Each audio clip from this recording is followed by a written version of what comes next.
Welcome to the Sacred Ancestry Podcast, a show about discovering the true human potential. Let's dive deep into physical, emotional, mental, and spiritual health.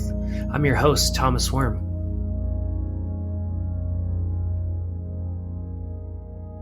What are you struggling with in life? Is it anger, sadness, or fear? What about the seasonality of wildland fire? What about your relationships? Or your work-life balance? Or alcohol? What about that nicotine? What are you really struggling with? And I'm curious, what have you been doing about it? Have you tried therapy or meditation or journaling? Has anything worked? It really help you with those thoughts, those feelings that you don't even admit that's there? Is what you're doing for your mental health working? And are you free from anger, sadness, fear, anxiety, or depression? Or there's these thoughts and feelings that keep coming back to batter you and smash you, take you deeper into that negative hole. I'm wondering, what are you breathing? What water are you drinking? What foods are you eating? Are you even sleeping well? When's the last time you truly took time for yourself? Have you ever heard of the unconscious mind before? And there's this idea of there being a goal setter and a goal getter. And that goal setter is our conscious mind, where we know what we want. We know what we want to focus on. But it's so hard to really take action and actually do it. Like that time where you know you want to quit right when you're walking to the fridge and grabbing that next beer or that cupcake. And really, what about how emotions are stored in our body and not our mind? How these emotions are really stuck in the nervous system. They're stuck electricity. And when we let go of these emotions, it frees us to be who we want to be. It gives us a stronger immune system. It helps us boost our mind, body, spirit at all levels, right? And what's most important about this is that our internal state is really projected into the external world. And that's what we see, that's what we feel. That's how we experience the world, is through what we believe, what we value, what we think and feel.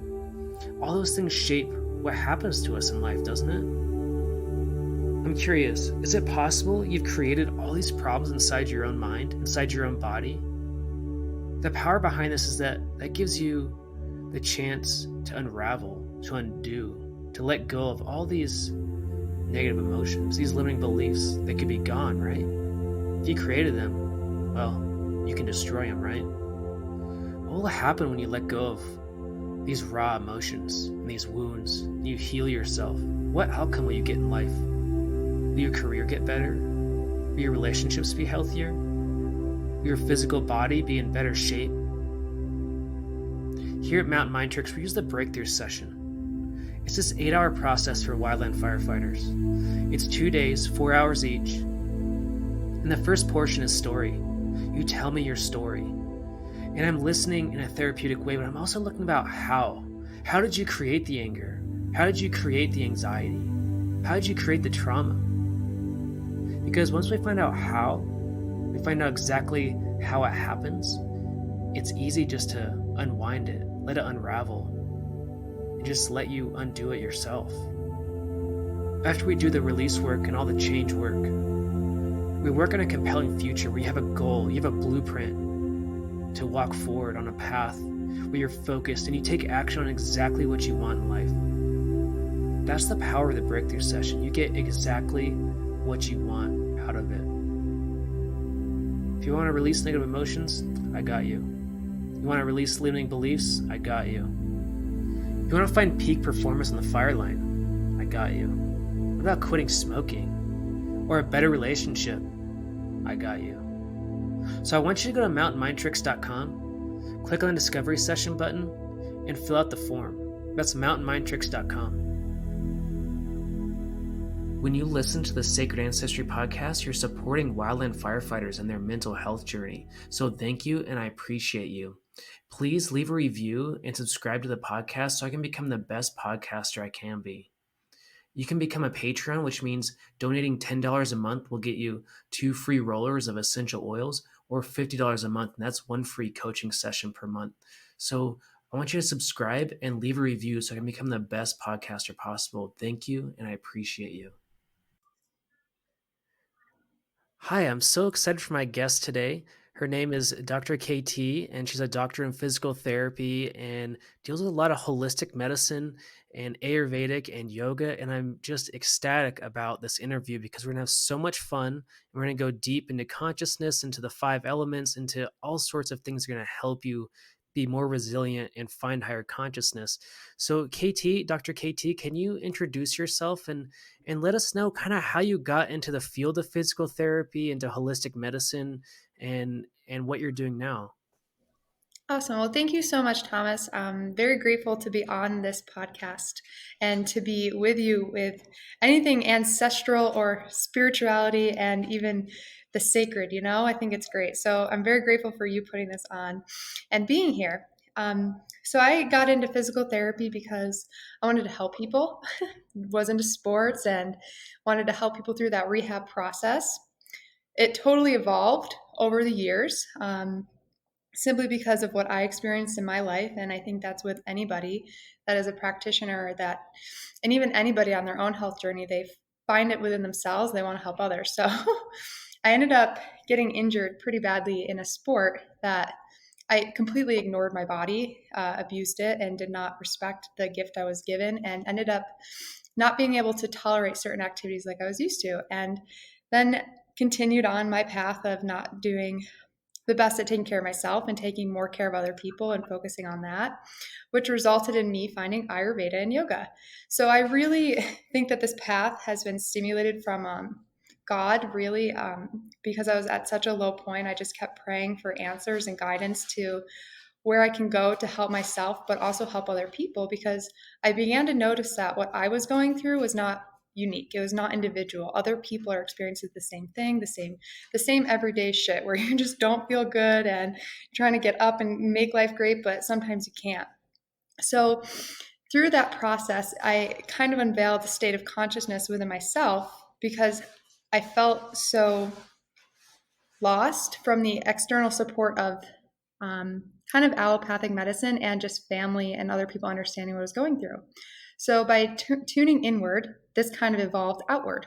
And I am here today as a doctor of physical therapy, functional medicine practitioner, and certified yoga instructor, as well as I do some other mobility work with a specific training program. But I've really been guided down this path to build up a foundation of Western knowledge before going into studying more Ayurveda. And that is where my true heart kind of resides, where my soul resides, is in that understanding. So I'm very grateful for this opportunity to integrate a couple of the concepts that I've learned while studying Ayurveda and becoming a certified Ayurvedic yoga instructor, as well as what I've learned as a doctor of physical therapy and in functional medicine. So this is so exciting, and I'm very grateful. Yeah, and that's kind of what brought me here. I really think that it was the moment of low where we all get to, or not all of us, some people do, and that's usually where the biggest change comes from. And that goes into one of the elements we're going to talk about is fire. That's the element of transformation, the element of change. So you can't change without transforming into something new. So, yeah. Yeah, I love that so much. And it's like you said, that feeling throughout your journey of this realization of like, I'm not alone in this. Like, it's not just me going through the injuries, going through the burnout, or going through like helping others first before myself. Right. And it's so true. I mean, there's so many things, there's so much commonality in all of our struggles right now. And I just want to say thank you. And I'm grateful for your mission, what you've been doing to better yourself and to be able to help more people. And it's so beautiful. And I love this idea of merging Western and Eastern, because I think Eastern has such profound results and Western has the science. When they come together, it's just really, really powerful for any modality, any clientele that we're working with. It's really important to have both, isn't it? I so agree. And I feel that one answers the questions the other can't answer, or it provides a more clear understanding as to why. Yeah, Because absolutely. I feel in Western medicine, specifically in the background that I was taught in, is very reduction based. So we reduce and reduce and reduce to an organ, to a pathway, to a system. And in Eastern medicine, they don't do that. They look at you as a person with a bunch of parts working together to make you that person, but you can't be that person unless all of it is working together as a whole, from a physical to a metaphysical level. So I think that they're both integral and interweavable. Yeah, yeah, it's so beautiful because I think to me, like the way I view it, I'm much more Eastern, and people have to like pull me down to the ground sometimes, right? Because I'm so floaty, I guess, if you will, or have so much air element. But really, the Eastern is so important to see ourselves as a whole being, as a whole person, as a whole like process, not just one organ, not just the heart or the liver. It's so beautiful, and I do want to go back to what you said about the fire element and transformation, and that's so interesting because, I'm learning and I'm being mentored in the five elements and some basic shamanism right now, in more of like a Lakota tradition. And what's so interesting is that's being blended with Eastern and Chinese medicine, and it's so beautiful because the fire element is something that, one, I know really well out there in the physical world with firefighting, but also inside myself because I really had some hardcore like heart fire ailment going on in Chinese medicine, and that was the element that I had to like deal with. I had to deal with it internally before I could really process it and let it go. It's so interesting, isn't it? That is so interesting. And that's a beautiful reflection of how you experienced it so much in your life. Because I know you're a firefighter by trade, and that that job involves experiencing a lot of fire. And I remember when we spoke before about were you sharing your story, and from what I listened into your podcast, that the that like it's exactly what I was saying, is that fire was that transformation for you. Like you expanded and grew consciously in a physical and a metaphysical energetic way, because you had to sit with the emotion and the experience in your physical body, and it was that door. And I feel a lot of people have that opportunity, they just don't have the right tools to understand it, and you provide that, so that's so cool. Yeah, it's so awesome you mentioned the door because for so many years in this meditation, like in a meditation, I would see a door. I'm just like, what is this door about? Like, what the heck? And one of my mentors was like, well, you're supposed to walk through it, right? And I was like, oh, okay, yeah, I probably should walk through it. And it's scary to really like physically walk through that door of transformation and to truly, for me, it was about letting go of the firefighter identity. That was terrifying, and it was really hard. And it came down to that completing the process of that fire element. Yeah, that's very beautiful. um, it's what's so cool about fire, and what makes it, like, for me, when I didn't understand the elements at first, and when I was first learning Ayurveda, I was so overwhelmed. And just by all the different terminologies and the different things, I was just like, I can't even handle this. I need to put a big TO and just spend time with the elements. So I spent some time with them physically in my body and in space and in nature. And with fire, that one was like when I started learning the Samkhya philosophy, which is the philosophical basis to Ayurveda, just one of the parts. There is also the Vedic component, but this is just the part that really helps understand the elemental representation on a manifested and on a manifested level. So the fire is the element, and in the body we sense those elements. So like air, fire, space, earth, and water are all sensed in different organs in the body. So fire is sensed by the eye, so you see fire. And the organ of action that you use to see the fire is your feet. So for me, when I realized that the root energy of fire is sight, that was just like, holy cow, my mind is blown. So if sight is elementally fire, what else in my body is happening that is like that elemental process? So that whole transformation of your viewing the world around you, and it's being transformed in your eyes and in your brain on a neurological level to create this image for you to see, is incredible. And when you think about it just from an elemental level. But it's so complex when you get to the Western perspective of it, when you look at the different pathways and how things can go wrong, and how certain things can be disrupted when those things go wrong.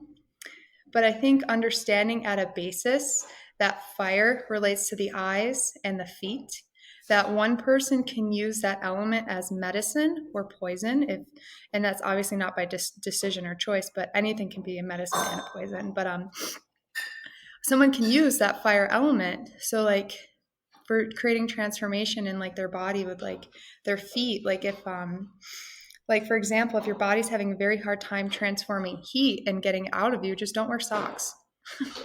Like as simple as that. So your feet have a place to release that heat. Another one, like we ground a lot, right? With the earth, we look for that grounding sensation that we go earthing, where we walk barefoot with the on grass or whatever type of surface you want to walk on, and you're connecting with the energy of the earth, and we're doing that through our feet, and that's how we're transforming ourselves and the earth in that moment with our feet. And that's at elementally at a basis fire. So I just think it's cool when you think about it that way, and you think about how as an individual you can become more empowered with these elements and use them for yourself to create transformation or change, or even just to understand a little bit better about what the hell is going on. Because there's so many things in this world that are going on. It's like people want answers all the time, and they're looking for other people to help them come to that same answer. But I think the book that turned me the most into this to myself was oh man, that book, what was it called? I think it was The Four Agreements by Paul, about the kid and the king and going into the desert. Oh my gosh, I was like, wow. Is that the right book, or am I Is thinking of that the right sounds? I think that's The Alchemist, maybe.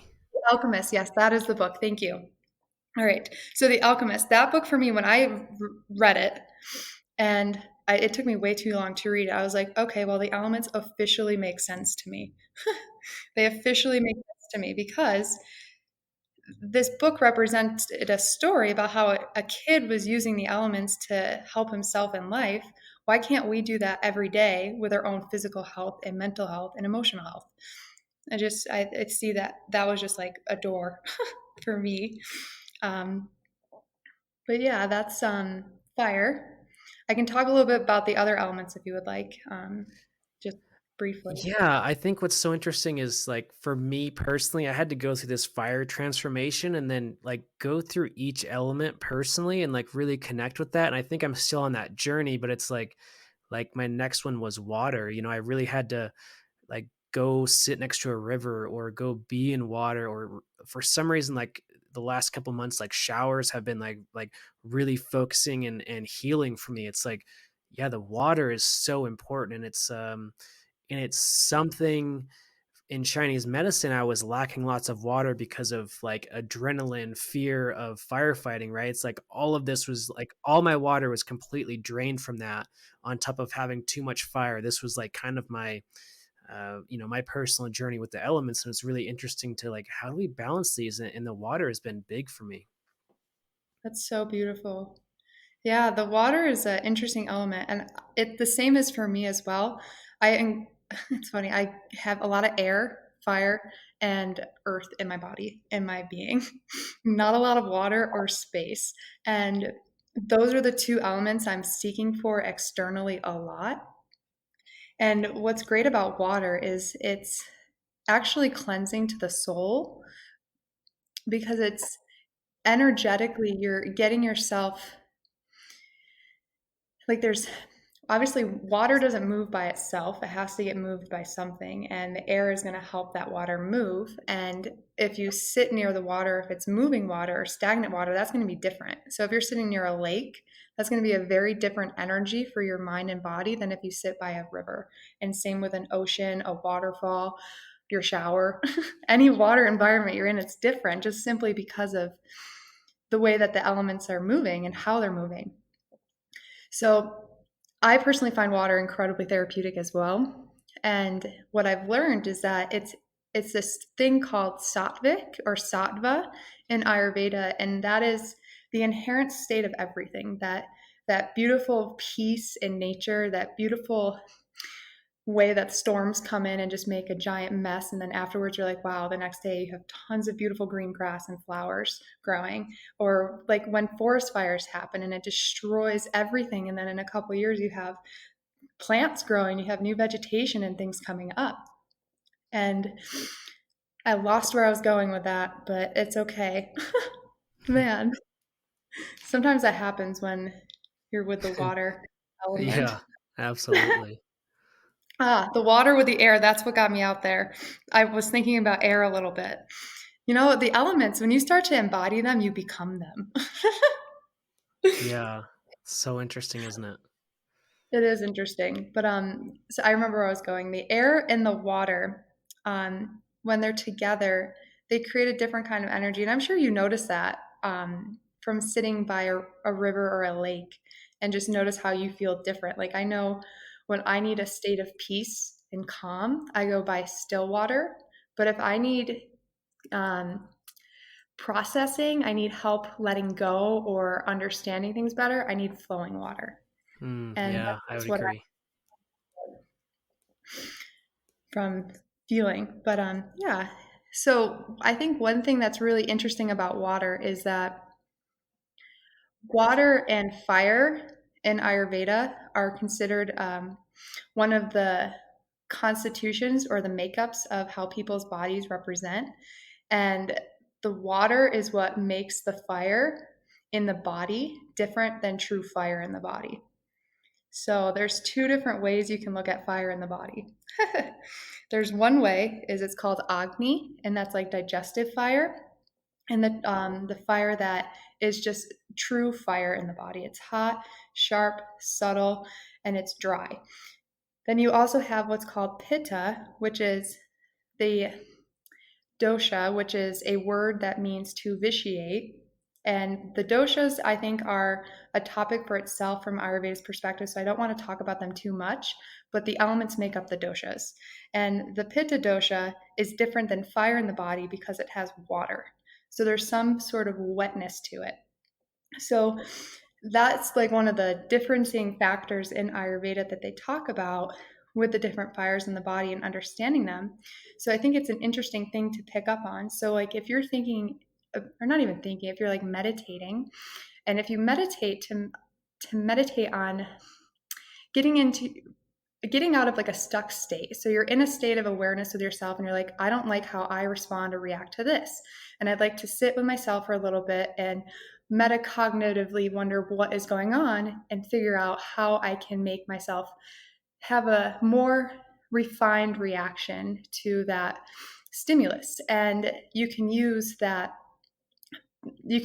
fire, the Agni, to just kind of transform it and burn it up. Or you can use that Pitta energy, which has a little bit of the water, which is going to help you be a little bit more, you're going to transform, but you're going to also maintain some of it. You're not going to completely get rid of it. It's going to transform into something different, if that makes sense. Electromagnetic frequencies, or EMFs, are affecting your body right now. The World Health Organization reports that EMFs can cause headaches, anxiety, depression, nausea, fatigue, loss of libido, and sleep disturbances. What if you could protect yourself from the EMF fogs and the 5G rollouts? I've been trying products from Essential Vibes and I noticed a huge difference.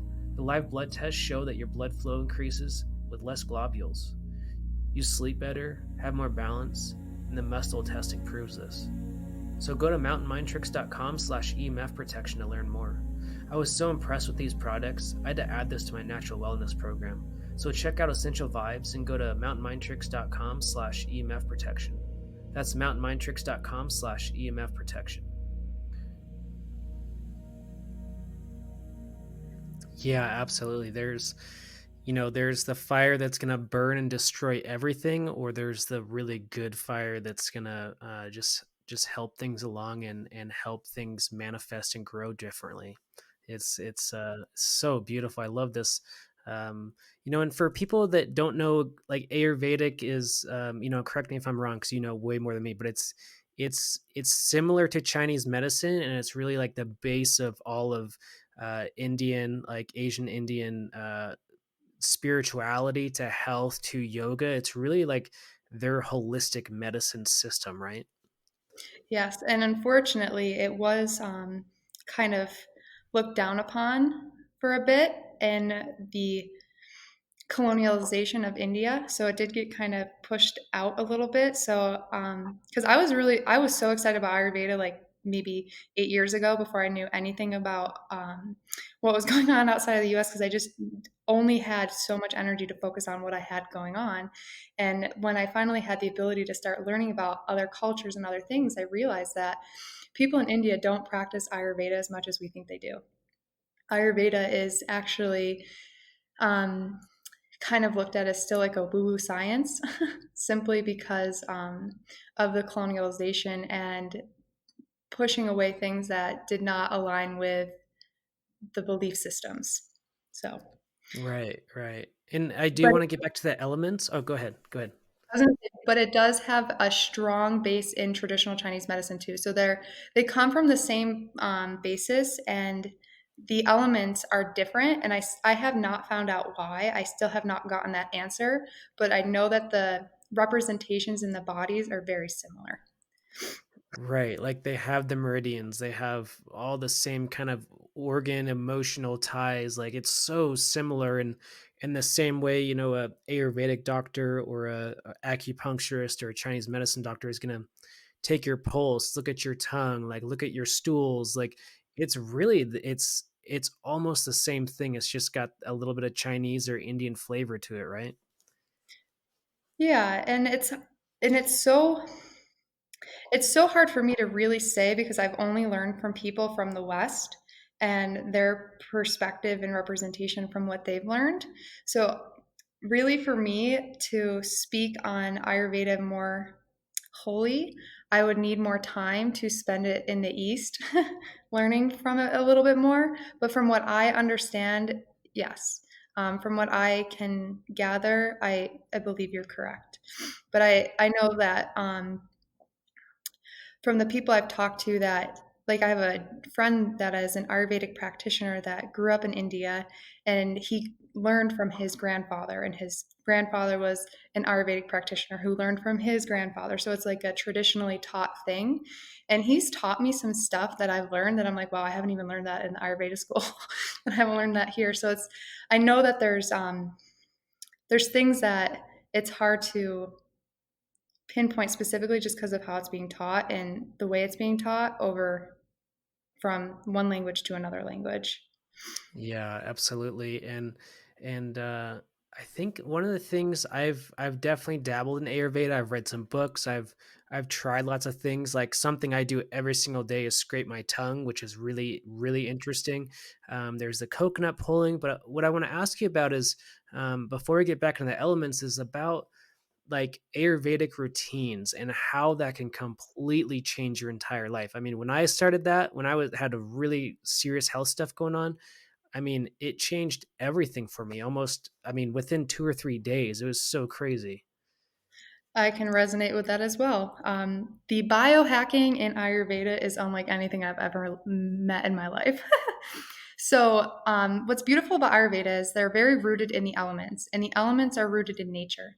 So, Ayurveda is not about helping you optimize your health and well being, it's about optimizing your health and well being in alignment with nature and the natural rhythms of life from a mental, emotional, physical, spiritual, and energetic level.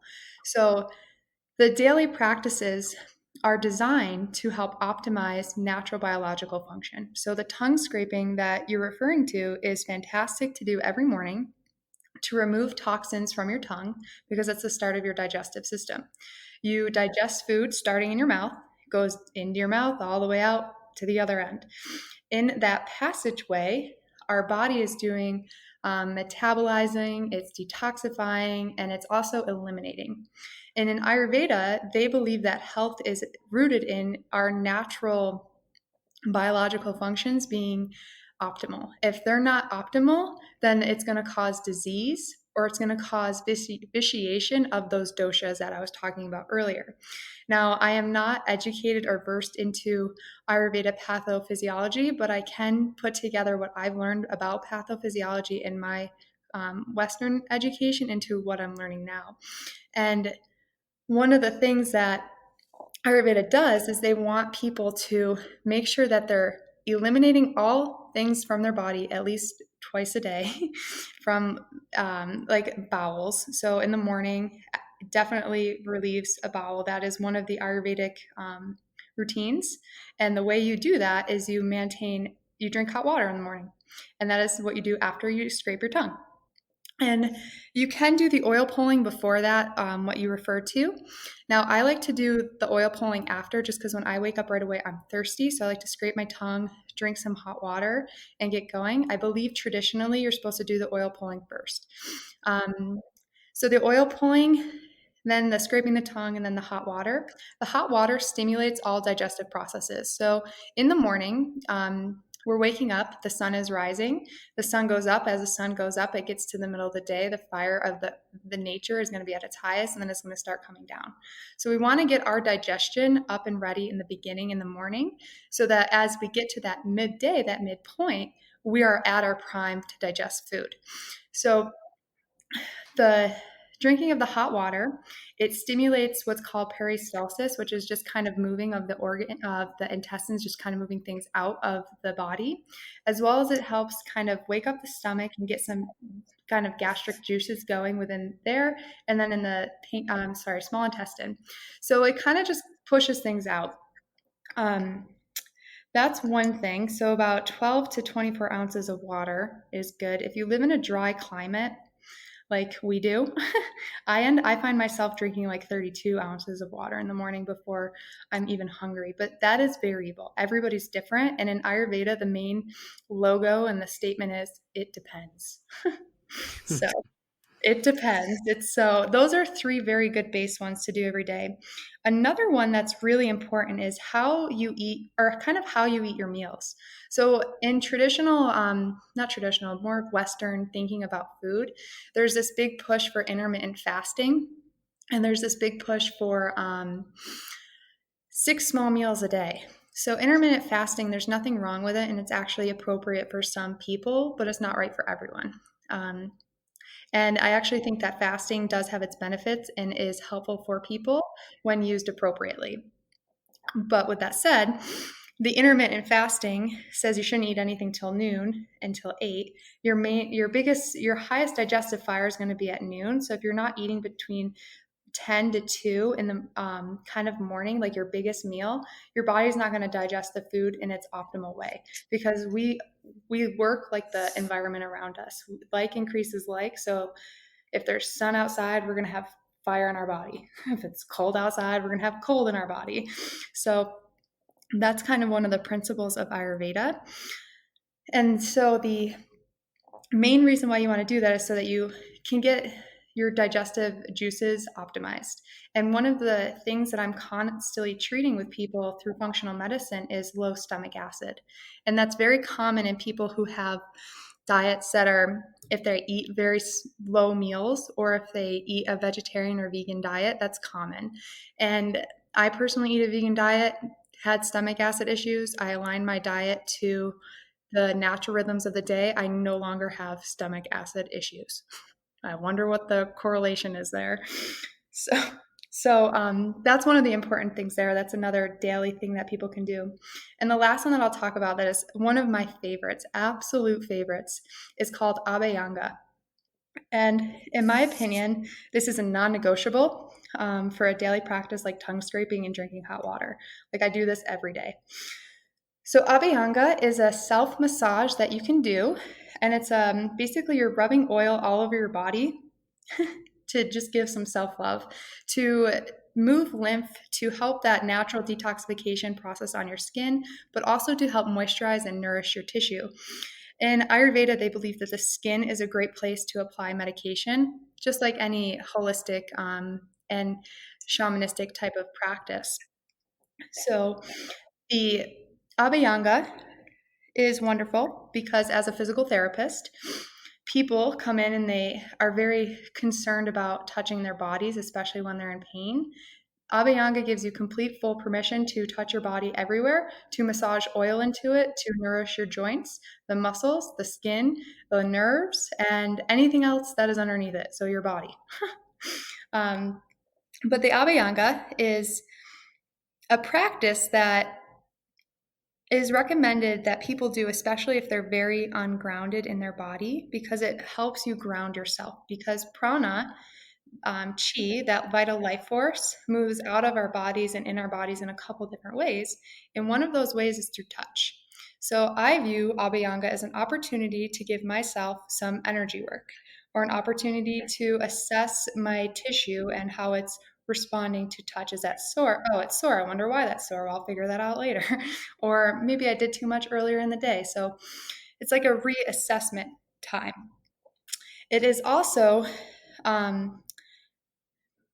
personally think it is a beneficial thing that people can do because our skin is rich with bacteria. There's more bacteria in and on our bodies than there are cells, um, just totally. And when we use soap, lots of soap all the time, we're just washing that bacteria off. We're washing off a natural biofilm that keeps us healthy. So if we feed it oil that is like, I like coconut oil because it's antimicrobial, antibacterial, and antifungal. But it is, from an Ayurvedic perspective, very cooling. And it's not great for people who live in cold, dry climates because it won't pervade into the skin in the way it needs to. So the second one that I like a lot is jojoba oil. Jojoba is a nice, rich oil that is not too heavy or thick on the skin. It is a little expensive and hard to find complete organic cold pressed jojoba oil. So another one that I like is that's pretty easy to find would be like an almond or a hemp seed oil. So those two are another good ones to use as well. And basically you just rub about a quarter cup of oil total to a half a cup on your body. You can start, if you're feeling ungrounded, I would start from your head and work down just because you're pulling the energy down. But if you're feeling like your body's like you're just not, like if you have like a chakra or like a lower back or like lower hip thing, maybe start in that area and then work your way out. And the whole purpose of this is to provide time and self-love. So you take your time doing it. And I find that about 10 minutes of putting oil on and massaging it into my skin and then sitting there for about 5, 10 more minutes is enough time. And when I get out, my skin feels great. I've been doing this for about 3 years, and I know that other people have been doing it for a very long time, receiving good results. So if you're looking for healthier skin, that's one way to do it. And that's four. I can give more, but I think four is a good amount to understand. Yeah, absolutely. And I think that's one thing that kind of like it's hard for people when they see like a Ayurvedic routine. It's like, oh, there's like 15 things to do in the morning and night, but it's like really you can just pick and choose the ones that are critical and maybe a couple ones that are extra, like two or three a day. And it's really just two or three things a day in the Ayurvedic system is going to change your life completely, right?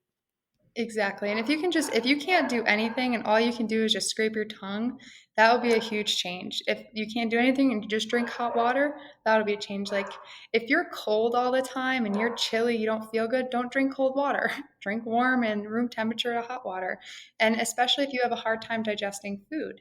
And that's like, and I think what's great about these practices, and especially with what you said as well, is that it was such a life changer for you in 2 to 3 days that if you did one and in 2 to 3 days you felt so much better, hell yeah, you're going to do a second one. There's no, like, you're not going to question it. Be like, okay, well, I'm going to do another one because it worked so well. And it's about allowing the new lifestyle habit to sit with it long enough to know if it's working or not working for you, and if it's not working, how to adapt it. Because if it's not working, then just stopping it might not be the right answer. Right. Yeah, absolutely. And so this self-massage, that sounds so awesome. Like I'm gonna try this out. I know I've done it before, but it's like I really Yeah. want to be more intentional and really try that out. And with the grounding, like that's something I'm always working on is more grounding. And I'm curious, how does that tie into like the earth element? Is there a lot of grounding inside the earth element, or what's that like? So our physical body is 100% earth element.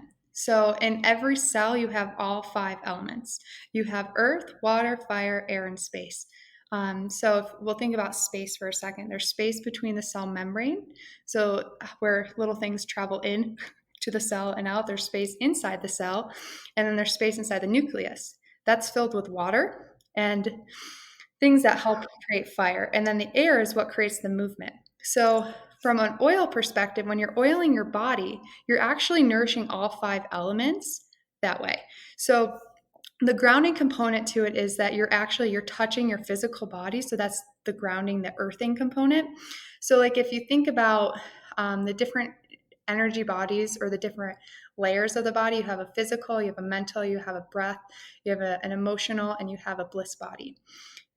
The earth element is exclude all of the elements are really in the physical, and then you start to go up into more refined, the earth element's not going to come with it. So when we go into higher states of consciousness, we go into the air and space elements because we're leaving the physical. So the grounding is just any act, any physical thing you can do that's in your body or touching your body or doing anything that's physical. So like one thing for people, like I was saying, with that pitta type of kind of component in their body, they tend to be very mentally driven and tend to be very focused and passionate. And I have a boyfriend that's like this, and what I've noticed is that he doesn't have great awareness to his body. And as a result of that continual drive and not being embodied, he's lost this connection with himself and how to move. And that's the grounding component, is so you're just touching your body, you're getting aware of what you feel. So like, for example, if you have a sensation change when you're rubbing your left forearm, you're like, wow, that feels different today. I'm just going to take note of that. So it can be like a Vipassana meditation technique where you're just noticing the sensation. So that's what I mean by grounding and earthing component. Yeah, and the air kind of breathes life into all of these elements, if you will, or air is kind of the movement, the shaker of all this stuff, right? Correct. Air is the only element that moves. Yeah, that's so beautiful. And the air and space, like you said, how these are kind of the gateway elements into higher consciousness. Like, uh, explain to me how air and space really drive us out of the body and into that higher consciousness.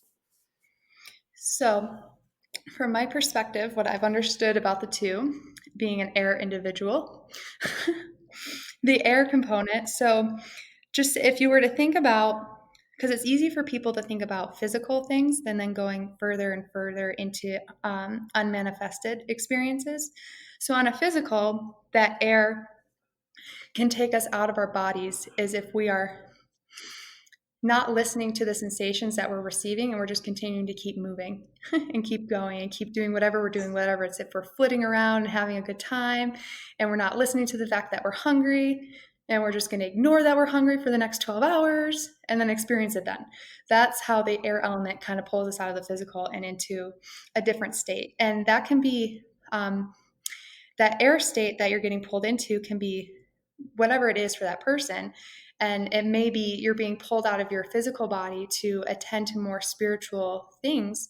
And in that spiritual experience you're having, you're pulling in a lot of things within the ether. So the ether, I would say, and it's this not tangible by any means. It's that space where there's no physical, but you can feel everything.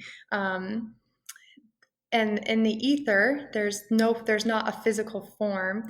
So when you're getting into that with the air, bear with me here 1 second. So to go into higher consciousness, like I said before in the beginning, and this is, I have to pull into the earth a little bit because I personally, and this is out of my own experience and what I've seen in other people, I feel that going into higher consciousness, like going into the space and air elements, really cannot be talked about unless you're talking about going from a base up.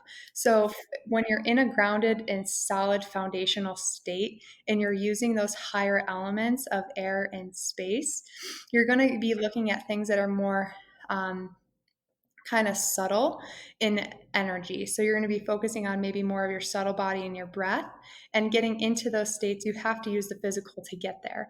And then once you've trained your awareness and your nervous system and your neurology to get there, then you're able to sustain it. So the ether, I feel, is a beautiful space to be, and I love being there. But I constantly feel that when I'm meditating up into that state of awareness and existence, I'm ignoring a part of my true role and purpose of being here, and that is actually to experience life and being grounded. So that is where I'm coming from, my perspective on how to go into those higher elements for consciousness. And that's really getting into a stable state, using your own physical, like your breath, your mind. And when you use your mind, you can use your thoughts. And we know that you can attune your thoughts to a frequency, and say that frequency is a word like love, and you want to tune to a frequency of love. Then you're actually going to then change your vibration and your ability to get into those higher states of consciousness easier. But being in a state of love won't work is if you have too much hate or anger or hardness in you on a physical. So, and I know it, I'm trying to answer your question without going in a complete, total, multiple circles, but I feel like I am. Do you have perfect health? Could you improve your sleep, immune system, or energy levels? What about muscle recovery or detoxing from the fire season? I've been using the essential oils for a few months now, and I've been getting perfect sleep. My immune system is top notch, and I feel amazing. Essential oils are plant allies that support our bodies in a million different ways. On Guard supports your immune system, lemon helps you detox the heavy metals from the smoke, and the peppermint will release your head tension in seconds. Support your healing journey and go to mountainmindtricks.com/essential-oils. Essential oils are hundreds of pounds of pure organic plant material pressed into a tiny amount of liquid, which means the essential oil is a powerful ally. So go to mountainmindtricks.com/essential-oils. That's mountainmindtricks.com/essential-oils. No, it's beautiful. It's beautiful what you're talking about, and I think that having that foundation of Earth first before going to air and space is critical. And I can speak from experience of having a, I would say, a earth-shattering Kundalini type experience that Yeah. really fucked me up. Like it really fucked me up for like a year, and that's because I didn't have this stable state. I wasn't even close to a stable state. I just didn't even know what I was doing. And so I think I want to come back to that of like having the foundation first of having, like our having a physical routine, having a healthy physical body, eating our foods correctly. I mean, there's so much we can do to have this physical stable state. And like you Hmm. said, I think the next piece of that is really the emotions, our thoughts, like what are we feeling, what are we thinking, and really diving into our baggage and releasing it. And now we can go into that space and air. Right now we can have that alignment that's really powerful. Yeah. It's so beautiful. Yes. And thank you for sharing your Kundalini experience, because about 2 years ago, I stopped that from happening for me. Um, I my boyfriend shared with me a story about a gentleman he knew who had a Kundalini awakening experience that left him with muscular dystrophy. And I was like, holy shit, I'm gonna remember that. And one day I was meditating, and that's I don't often sit and meditate where I'm like rigid. And my Kundalini was like, I want to come out. I'm gonna go up your spine. I'm like, okay, let's do it. And I got like 3/4 of the way, and I said, no, no, I'm not ready. This is it. We're done. Went right back down. And in that moment, I realized it was a test to know if I was willing to be aware of my physical state or go with what my ego wanted. And if my ego wanted me to have this cool, crazy spiritual awakening, maybe I could have had it, or maybe I could have had an illness. Who knows? But yeah, thank you for sharing that. I think that's a very important thing that people are aware of, because there's all these buzzwords and excitement around spirituality and extending into higher consciousness, but you're extending into what you don't know and what you can't see, and is an untangible compared to what we experience every day. And if you're not ready for what you're going to experience, you might get burned. And some people get burned differently than others, and oftentimes it's a lesson and it's a teaching moment. So, yeah. Yeah, absolutely. And like, I mean, I had a fever for like 6 months. My eyes were dilated. I mean, I was like, I really had some physical stuff come up from it, and it was pretty scary, and thank God I found a really strong acupuncturist that really drew me back. And it was, I would say, I wouldn't trade the experience, but I would not recommend Kundalini stuff to anybody unless they have somebody that's like an elder to walk them step by step through that, because it is, like I said earlier, it was, I would say, earth shattering, right? I mean, it was like paradigm shifting. Like it was just, everything was different after that. And it was a big ordeal for, as you know, you've felt that. And it's like, it is changes everything. Yeah. Yep. And it's so good to be aware of and to know that you can get through it, because I know there's people going to try to awaken their kundalini on their own no matter what. So I think it's great that you have the experience and the exposure to what happened and can help other people through it, because, like, I don't know about you, but I know personally in the last 3 months, I have been struggling to stay grounded. Like, and it's my normal grounding techniques are not working. And it's like, all right, well, just going to do what I can to weather the spiritual, energetic roller coaster we're on. But yeah, it's Yeah. just in some crazy turmoil moments of time right now, and opening ourselves up to the spiritual is necessary, but doing it with intention is even more necessary. Yeah, absolutely. It's so important. And I want to come back down to earth a little bit more here, and really talk about how this ties into functional medicine, and what is functional medicine, and how does this tie into like physical therapy and really helping people heal better or heal faster or really get in tune with their body and heal. Yeah. So, functional medicine is a systemized approach to understanding the root cause of dysfunction or disease. It's looking upstream rather than downstream and managing symptoms. So, from a earth perspective, it addresses everything in the physical body, but it doesn't break things up into different organs. I still feel functional medicine, in my opinion, is too reductionist from what I'm looking for, because it reduces everything down to a pathway. And while that's great, and I get super excited and love nerding out about it, what does that mean practically on an every day to day basis if a pathway is not working properly to a person? To them, they're going to be less excited about that and less caring, and more excited about how they can use lifestyle to optimize that pathway. So that's where I've been integrating the two of functional medicine and Ayurveda into physical therapy with movement medicine. So I do a lot of education with people about how to optimize their health through mind body awareness and embodiment. And embodiment is just another word for being aware of what your body's going through and the physical experiences, energetic, emotional, and mental things you're going through, and how you're experiencing them in your body. And in today's culture and society, we are driven to become disembodied. And that disembodiment state is actually going back to what we were talking about earlier with air and space and earth and not having a good foundation. So think about some of those people, if you can bring anyone to your mind that's like overly into like the computers, internet, and into the virtual world. They're very much so pulled into the air and space elements and are not grounded and rooted into their body in an unhealthy way. And that is like a major example. A minor example of someone I work with on a regular basis is someone who just works at a desk, who sits a lot. And sitting a lot can make you disembodied because you're so focused at what you're doing on the computer or what you're tending to, that you become unaware of the physical and the energetic of what you're experiencing. So that's kind of what I'm using functional medicine. Well, I'm using functional medicine for a way of understanding health from a holistic perspective.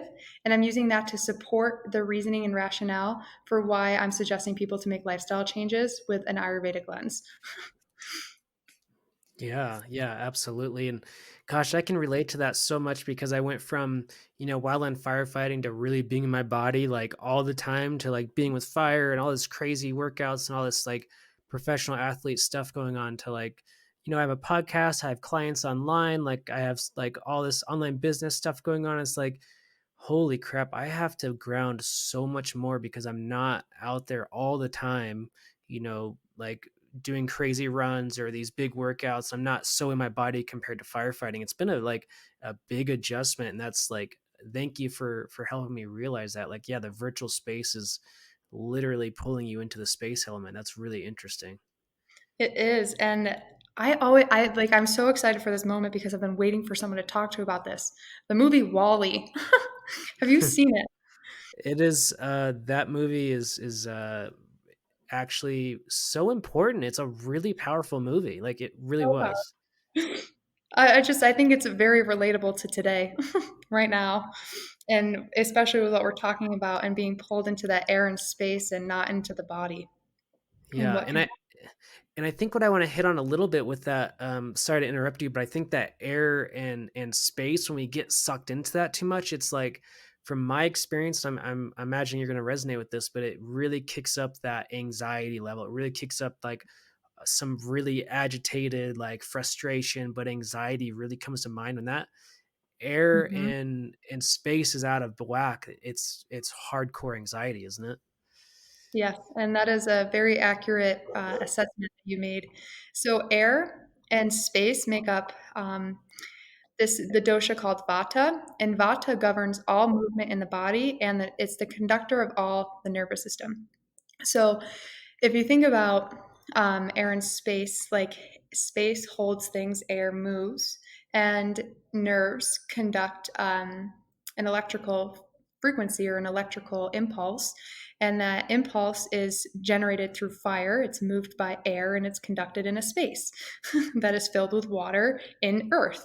So the anxiety component gets exacerbated because that movement gets increased and that transformation that of fire gets increased. So there's this saying that the wind in the body can either make a fire go out or it can actually fan it. So it can fan it in a way that is appropriate or it can fan it in an appropriate way. So, like, for example, if you're experiencing anxiety and stress and kind of elevated kind of heart rate and breathing, if you continue doing that, that's going to continue to drive that build of the fire and it's going to continue to build up into that space and you're not going to have as much air or prana to cultivate from that air and space.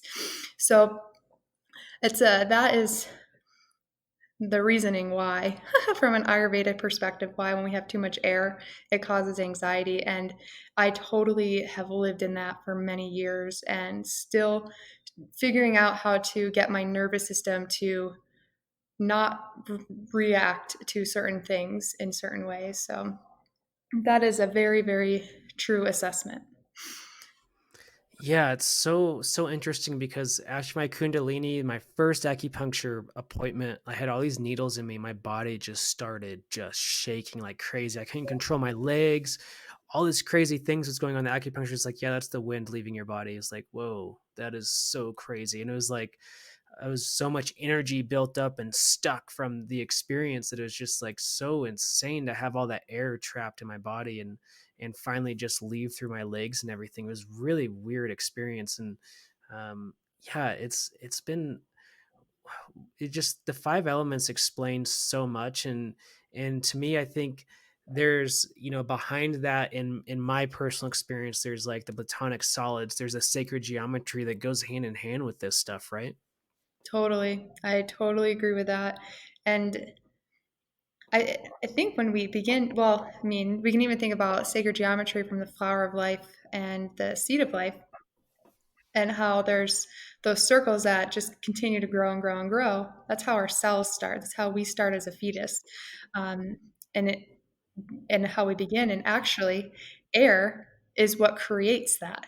Air is what stimulates us becoming um, a fertilized egg into a zygote, into a growing fetus. And then over time, the other elements start to pick up their jobs and their respective duties in the physical body through gestation. And yeah, the air element it's so important because it's what keeps everything going. Without air, there's no life. The more refined component of air is called prana, and in traditional Chinese medicine, it's qi. And I believe they move in the same way. It's just different words and different ideas of where the channels are in the body and how they're represented. But I swear, like what I feel in my body, that there's no difference between the the Ayurvedic nadis and the meridians. They feel very similar. Yeah, so interesting how that those ancient wisdoms, it makes you wonder if they really came from one another. And in my personal opinion is they probably came from, like, Chinese medicine probably came from Ayurvedic, but that's just an idea I've always had. But I've never like really known if how are they related exactly. Was there a person? Was there a teacher that crossed into China, or how did that happen? Do you know? So I have a theory, and I think you're right that traditional Chinese medicine is based off Ayurveda. I have a theory that it's related to the Kemetic principles and philosophies from Egypt. There's something very interesting about Egypt and Egyptian philosophy and what they were doing, especially, and this is going to go esoteric. And I thought this was common knowledge. My boyfriend reminded me it's not, but Sumeria. Are you familiar with Sumeria and Sumerians? Yeah, yeah. So that period of time, I think that it goes all the way back to there because, all right, I'm gonna go real esoteric. I All love right, so it.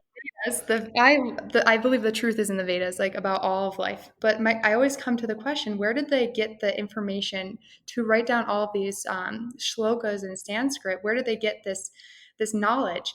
And if you think about how Earth was created or was formed then and how things have spread apart, theoretically, Egypt and the Middle East would be a lot closer to India than it is now. So I think that that whole area has a purpose of importance of being aware of because in a way that's where the Bible came from, that's where a lot of other religious texts and religious belief systems come from. And I always wonder why is that space so important? What happened there? So I think it has something to do with that area and that period of time. I don't know specifically how Ayurveda came into existence, other than the ancient Indians were just sharing the shlokas to the rishis were sharing it to their students, and then the students became rishis and then continued the tradition down the line. It was a complete verbal um, transfer of knowledge for many, many thousands of years before it was written down. So I think, and I don't know if you've looked into or had experience with Kemetic yoga. That's Egyptian yoga, right? It's very close to Kundalini yoga. Yeah, and the energy systems and the energy healing and the energy work. Oh, his name is falling off my mind right now. A gentleman that had some sort of spiritual experience and traveled to Egypt because he kept having these dreams about these postures and these positions. And he's like, what is happening in these dreams? And so he went to Egypt and he saw these positions and postures in the hieroglyphics. And he's like, there's something with this. And he did a lot more spiritual work and founded this, I guess channeled, if you will, type Egyptian yoga and stuff. It's, gosh, I cannot remember his name right now because he's one of my favorites. But it's really interesting how much of that stuff, like you said, is that the seed of Indian culture? Is that the seed of really all of our spiritual texts and across the entire planet? Is really Egypt? I could see that. That's very interesting. Yeah, and I am a firm believer we have not been told our true human history and our full experience on this earth. And there have been things hidden from us. Um, but I do believe that many of the religious texts that are used today to create kind of religions, I believe are actually history books. They actually tell true history. I'm reading some of them and I'm listening to some other people that are very big into history and they do have a Christian background, but I think it's interesting that they've looked into the Bible and have compared it to other texts like the Sumerian texts and the emerald green tablets and other things like that. And they found correlation and corroboration between the stories. So I'm not by any means an expert in this and know a lot. I just listen to my boyfriend who's like, there's this crazy stuff going on.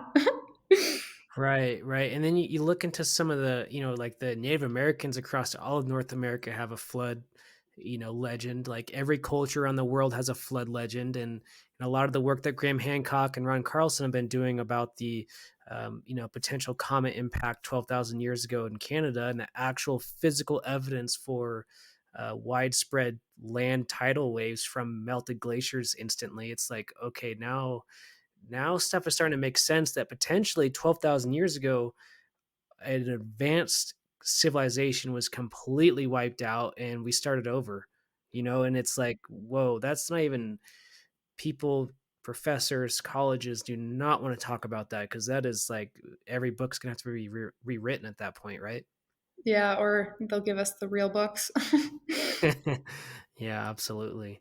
So, It, yeah, go ahead. I would say that is interesting. I'm very grateful that you're versed in all of this, and especially the Lakota tradition as well. My boyfriend is Native American in the Lakota tribe. I believe his tribe is in South Dakota, Montana area. Oh, wow, that is such a coincidence, isn't it? It is. It is. Yes, I've been slowly learning the sweat lodge, and I recently made my own medicine bag, and that was a very spiritual, amazing experience, and really powerful for me. It was very nice of my teacher to help me with that. That's so beautiful. Aw. So are you working with the Lakota tribe, or are you working with just with a medicine man? I would say a medicine man that's trained from a Lakota elder. So he's white and he's a Chinese medicine acupuncturist as well. So he's got kind of the Eastern and Native American. It's really interesting because like a lot of the Chinese medicine that he's healed me with, it's also a lot of shaman stuff going on too in his practice. So it's really interesting to be mentored by somebody like that. That is so cool. Energy medicine is it is, I think, the foundation of real medicine.